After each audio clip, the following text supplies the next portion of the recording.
মাশাআল্লাহ, সকালবেলার এরকম প্রাকৃতিক দৃশ্য দেখলে আসলেই সকাল সকাল মনটা ভালো হয়ে যায়। মনে হয় পুরোটা আকাশ জুড়েই রঙের ছোঁয়া লেগেছে। আর গ্রামে আসলেই এরকম সৌন্দর্য বেশি দেখা যায় আর কি। সো আসসালামু আলাইকুম। কাছে এবং দূরে, দেশ এবং দেশের বাইরে যে যেখান থেকে আমার এই ভিডিওটি দেখছেন, আশা করছি আল্লাহর রহমতে সবাই ভালো আছেন। আলহামদুলিল্লাহ, আমরাও সবাই ভালো আছি। চলে আসলাম আরেকটি নতুন ব্লগ ভিডিও নিয়ে, আশা করছি সবার ভালো লাগবে। আজকে একটু সকাল সকাল উঠতে পেরেছি, যে কারণে আমি আজকে বাইরের প্রাকৃতিক সৌন্দর্যটাও উপভোগ করতে পেরেছি। তারপর কিছুক্ষণ হাঁটাহাঁটি করেছিলাম, তারপর রুমে চলে আসলাম। এসে এই তো বাচ্চারা টিভি দেখতে চাচ্ছিল, তো ওদেরকে টিভি ছেড়ে দিয়েছিলাম। আর মেয়েটা এখানে নাচ করছিল, এই তো গানের তালে তালে বেশ নাচ করতে পারে আর কি। আর সে এবার খুব বেশি মজা করছিল তার নানুর বাড়িতে এসে। এই ফার্স্ট টাইম সে সবার সাথে মিশছে, কিন্তু এর থেকে ছোট ছিল যখন, তখন আসলে কারো কাছেই যেত না, খুবই জ্বালাতন করতো আমাকে। তারপরেই তো নাস্তা টাস্তা করে আমি এখানে চা খেয়ে নিয়েছিলাম। চা খেয়েই তো আবারও বাইরে হাঁটাহাঁটি করছি। আসলে গ্রামে আসলে বাচ্চা কাচ্চার অভাব হয় না, আমার মেয়ের বয়সী অনেক বাচ্চা কাচ্চা আছে। তারপর দুপুরের সময় হয়ে গিয়েছিল, মা এখানে সব কিছু রেডি করে দিয়েছিল আর আমি রান্নাটা বসিয়েছিলাম।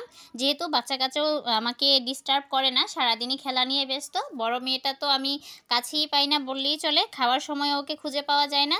যেমন শুকিয়ে গিয়েছে, মানে দেখতেই কেমন লাগে, সারাদিন দৌড়ের উপরে থাকে, বিকেলেও ঘুমাতে চায় না।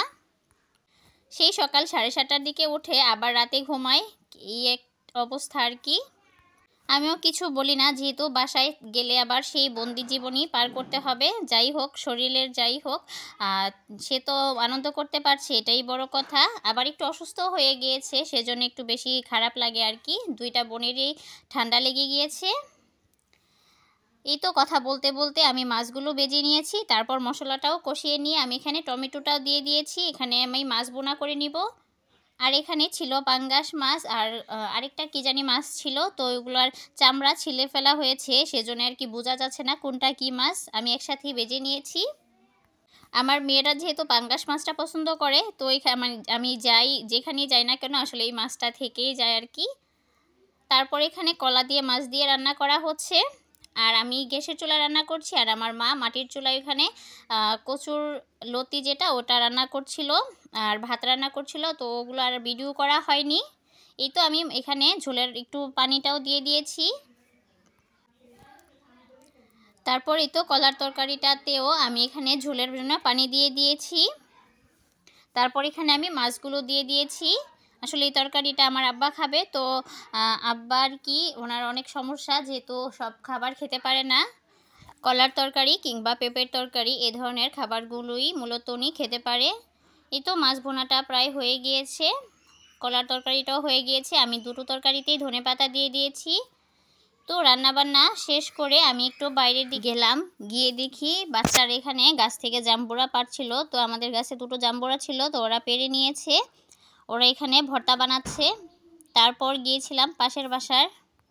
আসলে বাড়িতে দেখা যায় যে সবার দিকেই হাঁটাহাঁটি করা হয়, দেখছিলাম যে বাকিরা কি করছে। তো এখানে দেখলাম ভাবি লাল শাক কেটে নিচ্ছে, অনেক চিকন করে কাটছে। আমি আবার এরকম চিকন করে কাটতে পারি না।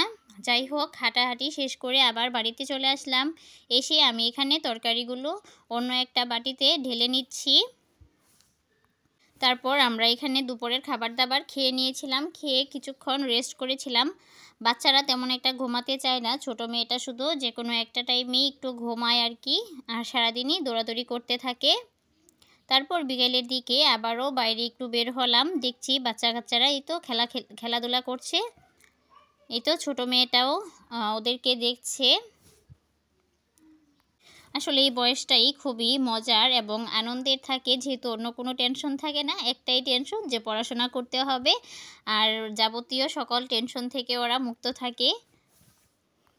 ওদের টেনশন বলতে মূলত যে খেলা করতে হবে, কখন পড়াশোনার ফাঁকে একটু খেলা করা যাবে, এই আর কি। এই তো ছোটো মেয়েটা হাঁটাহাঁটি করছে, তো তার কিছু ছোট ছোট ক্লিপ আমি এই তো স্মৃতি হিসাবে রেখে দিচ্ছি। তো এই অংশটুকু ছিল সন্ধ্যার দিকে। এখানে কিছু পপকর্ন বেজে নেওয়া হচ্ছিল। পপকর্ন ভাজাটা দেখতে অনেক বেশি ভালো লাগে। এই তো সুন্দর করে ফুটে উঠছে, একদম পুরোটা ফ্রাই প্যান সাদা হয়ে গিয়েছিল মাশাআল্লাহ।